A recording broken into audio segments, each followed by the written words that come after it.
mai nang a bere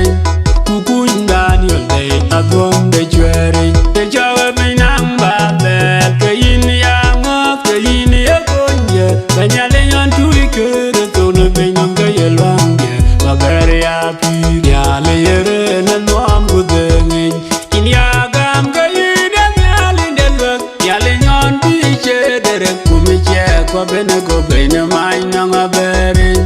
Kukun Daniel de adwom de chwere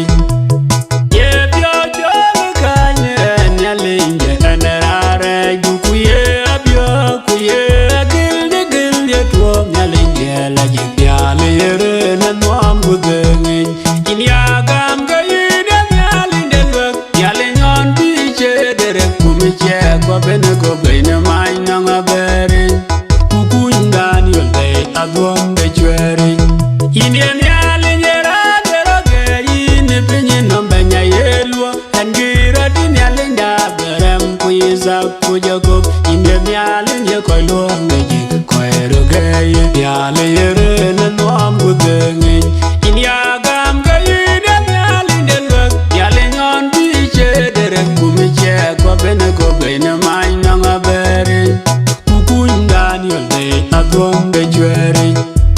Kuminyine gare janyali kuwejere Yewe ben kubaya bine nuam luijben Nuam banywa kulche Tibi yikirdo Baya tumbun jate banyali yepi Yale yere na nuam kudengi Inya gam ga yine yale ndelwek Yale nyon biche derek kumiche Kwa bene ko bene mai nang a bere Kukun Daniel de adwom de chwere